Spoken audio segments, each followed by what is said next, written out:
conosco. Quem está sentado, se puder se colocar de pé, já vamos adiantar lendo a palavra do Senhor. Diz assim: e conhecereis a verdade, e a verdade vos libertará. Responderam-lhe: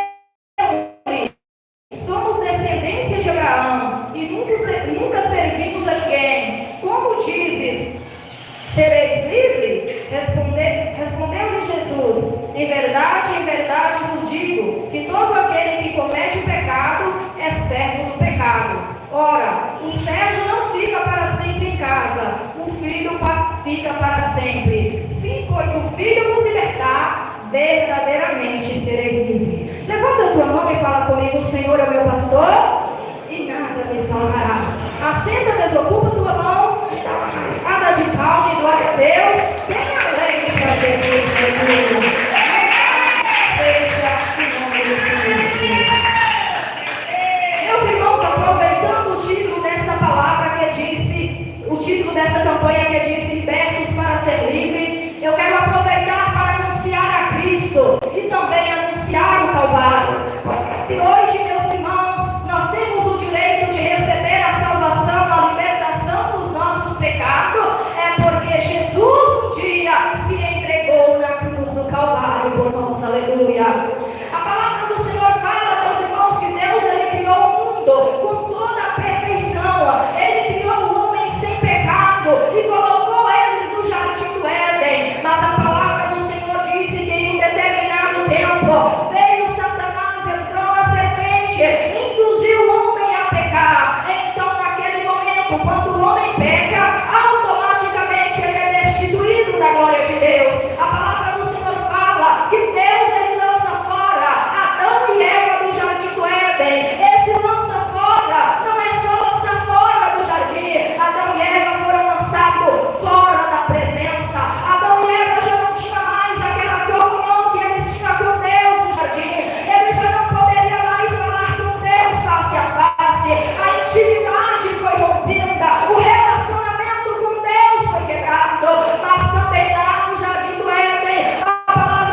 malfeitores. Era uma noite, meus irmãos, escura, fria, porque a palavra do Senhor fala que era uma noite fria, e naquela época não tinha lanterna, não tinha luz como hoje, e chegaram aquela multidão com armas, ali com vara, com açoite, como se fosse pegar o criminoso mais procurado do mundo, e Jesus sem nunca ter cometido nenhum pecado.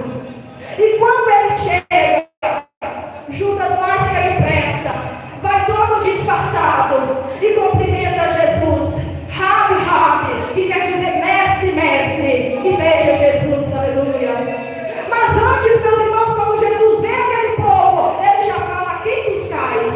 E ele dizia: Jesus Nazareno. Mas a noite era escura, talvez ele não estivesse reconhecendo. Jesus disse: sou eu, aleluia, sou eu que vocês estão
e nos transportou para o reino do Filho do seu amor. Nós não estamos mais, meus irmãos, no reino da treva. Cristo nos tirou de lá pela tua morte na cruz do Calvário. Colossenses 2:14 vai dizer: havendo riscado a célula que era contra nós na sua ordenança, a qual de alguma maneira nos era contrária, e atirou no meio de nós, gravando-a na cruz. Aleluia. É isso que Jesus fez por nós. É por isso que você precisa reconhecer o sacrifício de Jesus e aceitar Ele. Porque o dia que você levantar a tua mão e aceitar Jesus, todos os seus pecados serão lançados no mar do esquecimento, e deles nunca mais Deus vai se lembrar. Talvez você tenha sofrido tanto neste mundo, apenas por não reconhecer a verdade e não aceitar a verdade no teu coração. Aleluia.